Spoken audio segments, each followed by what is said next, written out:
Hello and welcome. Lockdown 4.0 is likely to lift in the end of May, but whether it will lift in the manner that we would like it to is a big question.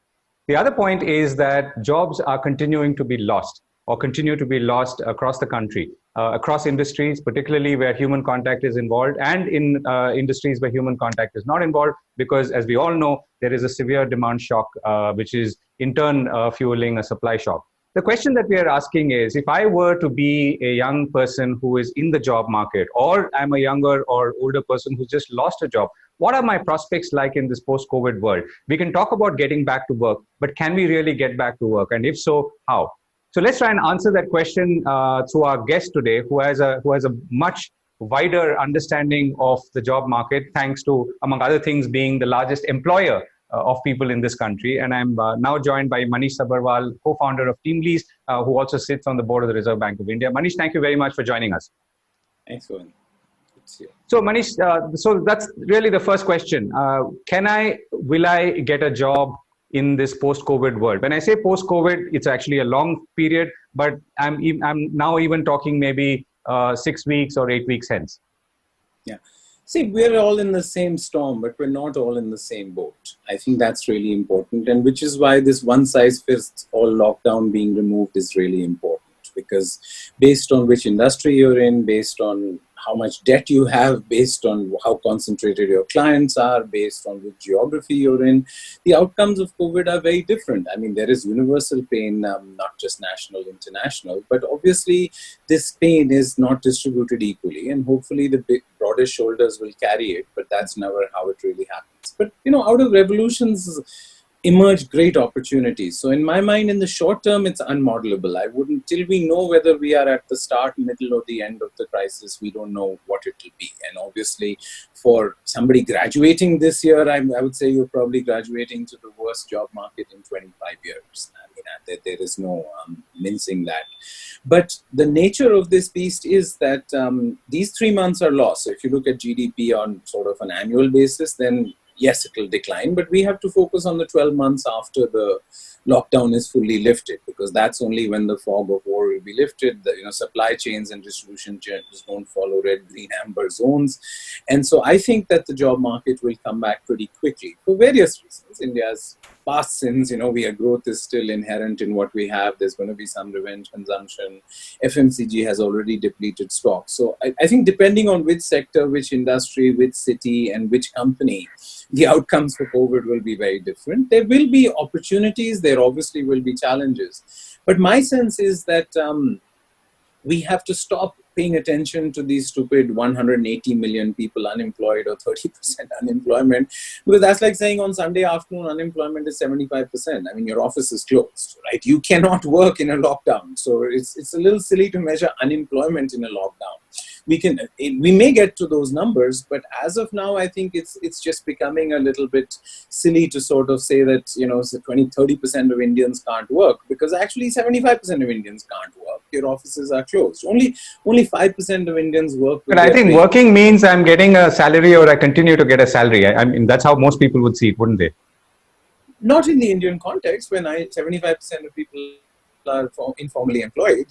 I mean, you can't expect the Indian economy to behave differently in emergency than it does in peacetime, right? The time for outrage for migrants and banks and labor laws was before the pandemic, right? I mean, when a patient is in ICU, you don't tell them to lose weight. No, I mean, if the patient shows up in an ICU every day, you have to tell them to quit smoking or lose weight, which is the last 20 years for the Indian economy. So I would say India's pre-existing conditions of our labor market, of our job market, of our skill system, of our financial system are coming to haunt us in this pandemic. And hopefully this will create a policy window for change.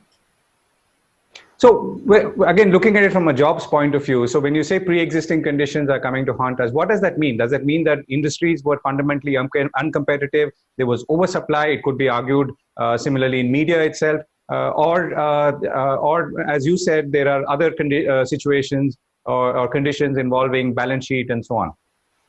Well, I mean, India is inadequately formalized, financialized, urbanized, industrialized, and skilled. Formalized means there's 63 million enterprises in India. 12 million don't have an office. 12 million have worked from home. Only 1 million pay social security. And only 19,500 companies in India have a paid up capital of more than 10 crores. So our labor is handicapped without capital, and our capital is handicapped without labor. Right? 63 million enterprises have lots of labor and no capital, and 19,500 companies have lots of capital and no labor. So formalization is a key objective because this pandemic suggests that formal enterprises are more resilient and are more likely to keep your salary than informal enterprises. In fact, the definition of informality... Right. In your own portfolio of companies that you work with, what are the trends that you're seeing? I mean, who are the companies that are holding on, or what kind of companies versus who are the companies that look weaker and may not even, let's say, survive beyond the next 3 months? I mean, we may be a sampling error because we only work with large companies, but even within our portfolio, hospitality, retail, airlines, hotels are absolutely not only just massacred in the short run, but also worry about whether the frugality that might come at the end of this pandemic would really, their recovery will not be V-shaped or U-shaped. It will be bathtub shaped, right? It's going to take a really long time for them to come back. But for example, FMCG is a V-shaped recovery. They are already out of stock, and most of our customers are back to 75-80% capacity utilization in FMCG. But in consumer durables, there has been no depletion of stock, so they are not really looking at it. Auto, there has been no depletion of stock, so they don't need to get back to 80% capacity utilization. So I say that domestic consumption, consumer goods needs to get back, and that's why they are fighting the most to get their factories back in order. But consumer durables, automobiles, they need to get back, but they are not. They are going to be a gentle sunrise rather than a bulb that goes on. Most of them are at 25% capacity utilization last week. Next week, they'll be moving to 50%.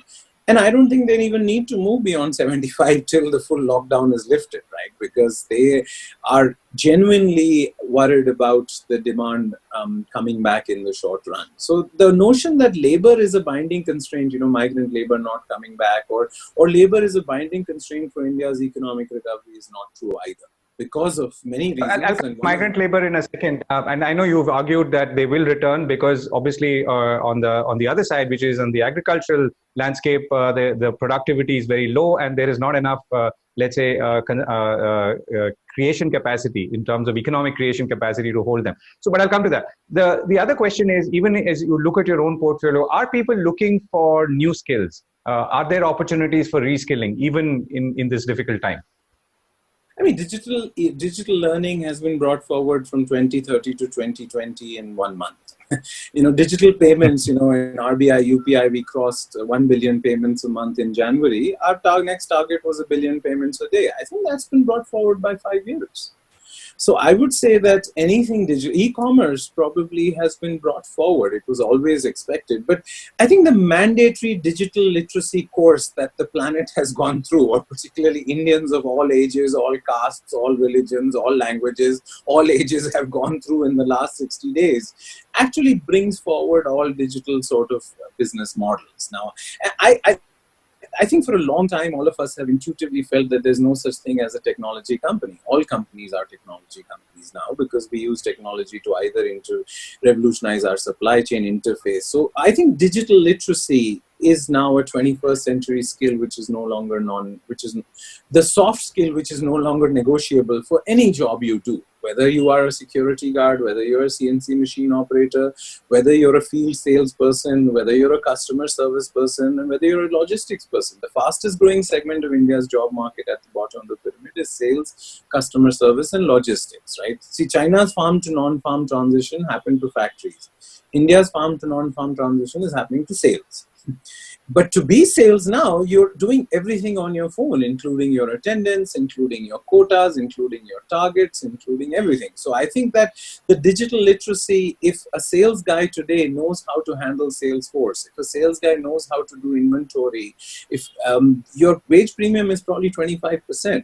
So I would say that, there of course are sectors and industries which have been brought forward or accelerated because of the pandemic. But I would say it has also increased the digital wage premium for all jobs. Right, and that's a useful input to know as we go in. Okay, then let's come to migrants. So you have argued that most of the migrants and many, if not most, will return. And this is something I'm hearing from elsewhere. The construction industry, for instance, feels that by Diwali, most or many would have come back because that is the nature of economics. What's your sense? But there's 70 million interstate migrants in India. 30 million of them are dependents. 40 million of them are in the labor force. Officially, about 1 million have gone back. If you aggregate and crowdsource, about 2 or 3 million have gone back. Now, that's a huge tragedy, and it's very photogenic, and I wish it didn't have to happen. But 2 to 3 million out of a 550 million labor force or 40 million interstate migrants is not going to move the needle on the wage premium. And frankly, if there was such a shortage of labor, then wages would have collapsed or they would have exploded.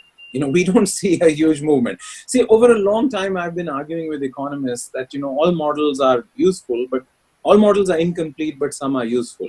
But the only real data in an economy are votes and prices.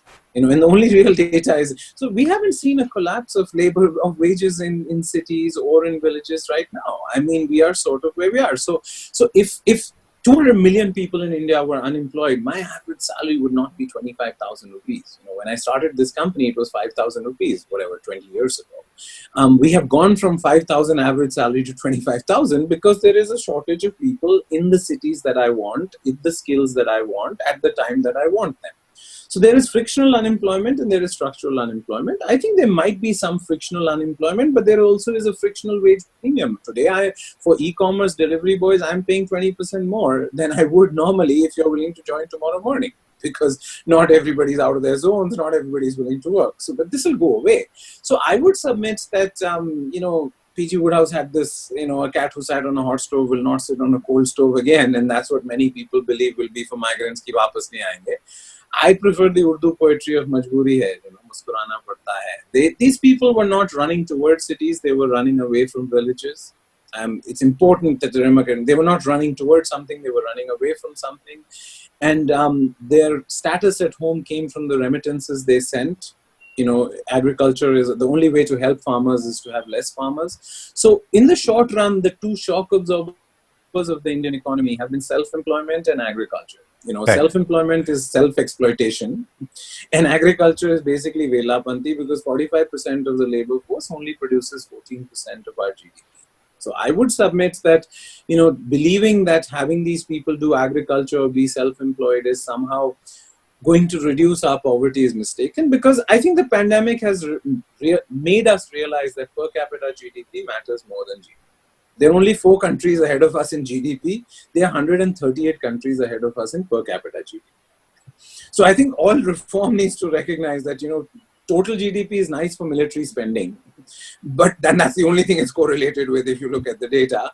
But per capita GDP matters to our citizens. Migrants, if we had China's per capita GDP of 10,000, we would not have had so many migrants on the street. Right. Okay. Manish, last question, and let me go back to the first one. People have obviously lost jobs. People are entering the job market. Many millions do. At a time like this, how should they be viewing the next 3 to 6 months? And I know it's a difficult time, but looking at your own experience in managing very, very large teams and staffing services, what would you be saying? Well, I mean, in a world where Google knows everything, knowing is useless, right? The key skill is learning how to learn. Soft skills matter more than hard skills. Curiosity matters more than intelligence. And I think that many kids ask us, should I join a manufacturing company or a service company? Should I join a big company or a small company? Should I join a multinational or an Indian company? I think all three are the wrong frames. The only company you should join is a growth company, right? Because growth teaches you everything. Growth gives you opportunities, and growth companies don't always look at credentials as much as big companies do, because if you're hungry and you're grateful and you're willing to work hard, growth companies move people up much faster than anything else. So I think a lot of growth companies will emerge out of this pandemic.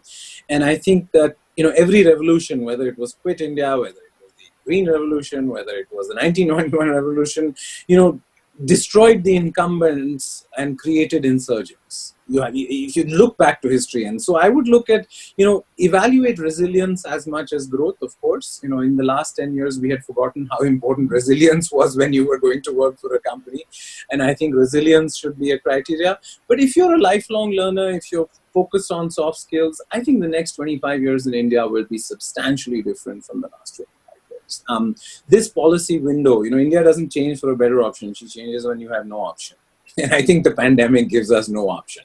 So I am quite Right. hopeful that the reforms which everybody knows, which have been pending, will take up per capita from 2,500 to at least China's 10,000. And that for Very kids optimistic. is all you need. Very optimistic note to end on, Manish, and thank you for that. I think a lot of young people will take this, take the message and the words of advice that you've given very seriously. Thank you once again for joining us. Okay, take care.